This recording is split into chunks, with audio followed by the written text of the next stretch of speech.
అక్కినేని వారసుడు నాగచైతన్యకు గత కొన్నేళ్లుగా సరైన హిట్ లేదు. సినిమాలపై పిచ్చి ఉన్నా సరే ఈ యంగ్ హీరోకు సరైన హిట్స్ పడడం లేదు. కష్టపడుతున్నా సరే రిజల్ట్ మాత్రం శూన్యం. ఇక ఇప్పుడు తండేల్ అనే సినిమాతో చాలా హోప్స్ పెట్టుకున్నాడు. ఈ సినిమా కోసం ఆల్మోస్ట్ 2 ఏళ్ల పాటు కష్టపడ్డాడు. తన లుక్ విషయంలో చాలా పక్కాగా ఉన్నాడు. డైరెక్టర్ ఆలోచనకు తగ్గట్టు కథ రాసుకొని రంగంలోకి దిగాడు. మరి తండేల్ ఎలా ఉంది? నాగచైతన్యకు ఈసారైనా హిట్ దక్కిందా? చూద్దాం. ఈ మధ్యకాలంలో కల్పిత కథల కంటే నిజ జీవితాల మీద వచ్చిన సినిమాలకు డిమాండ్ ఎక్కువగా ఉంటోంది. ప్రేక్షకులు వాటిని ఎక్కువగా ఇష్టపడుతున్నారు. అందుకే డైరెక్టర్లు కూడా అలాంటి కథల కోసం వెంటాడుతున్నారు. ఇప్పుడు తండేల్ సినిమా కూడా అలా వచ్చిందే.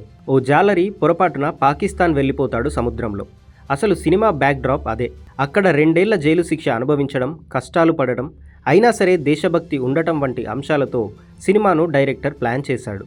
కానీ కథలో ఇండియా పాకిస్తాన్ ట్రాక్ అంతా ఇరికించారు అనే ఒపీనియన్ వినపడుతోంది. హీరో హీరోయిన్ల మధ్య లవ్ స్టోరీ మాత్రం ఈ సినిమాలో హైలైట్ అయింది. ఫస్ట్ హాఫ్ కాస్త స్లోగా ఉంది, కానీ సెకండ్ హాఫ్తో పాటు కొన్ని సీన్స్ చాలా బాగా డైరెక్ట్ చేశాడు. ఇంటర్వెల్ సీన్ ఆడియన్స్కు బాగా నచ్చుతుంది. ప్రీ ఇంటర్వెల్ ముందు వరకు సినిమాలో డ్రామా పికప్ కాలేదు, కానీ ఫస్ట్ హాఫ్లో సాంగ్స్, కొన్ని ఎమోషనల్ సీన్స్ను బాగా ప్లాన్ చేశారు. కానీ ఇంటర్వెల్ వరకు సినిమా ఫ్లాట్గా ఉంటుంది. ఇక సెకండ్ హాఫ్ విషయానికి వస్తే ఎమోషనల్ రైడ్ తీసుకుని ఆకట్టుకుంటుంది. కానీ కథను చెప్పడంలో డైరెక్టర్ ఫెయిల్ అయ్యాడు. హీరో హీరోయిన్స్ మధ్యల లవ్ స్టోరీ బాగా ప్లాన్ చేశాడు. ఫస్ట్ హాఫ్ ఒక 20 నిమిషాలు, సెకండ్ హాఫ్ 20 నిమిషాలు చాలా బాగుంటుంది. ఆ సీన్స్ కోసం సినిమా చూడవచ్చు. ప్రేమికులు అయిన హీరో హీరోయిన్స్కి ఒకరంటే ఒకరికి ప్రాణం, కానీ అనుకోకుండా వీళ్ళు విడిపోవాల్సి వస్తుంది. హీరో పాకిస్తాన్లో ఇరుక్కోగా వీళ్ళ ప్రేమ ఏమైంది, ఆ తర్వాత కథ ఏంటి అనేదే సినిమా. రొటీన్ కథ అయినా సరే సెలెక్ట్ చేసుకున్న బ్యాక్ డ్రాప్ మాత్రం బాగుంటుంది. సినిమా చాలా వరకు ఫ్రెష్ ఫీల్నే కలిగించింది అని చెప్పుకోవచ్చు. ఈ సినిమా ఓపెన్ అవ్వడమే ఆసక్తిగా స్టార్ట్ అయింది. లవ్ స్టోరీ ఇంట్రెస్ట్గా ప్లాన్ చేయడం వర్కౌట్ అయింది. ఇక్కడ దేవిశ్రీ మ్యూజిక్ హైలైట్గా చెప్పుకోవాలి. సో ఫుల్ మ్యూజిక్తో సినిమాకు ఒక హైప్ తీసుకొచ్చాడు.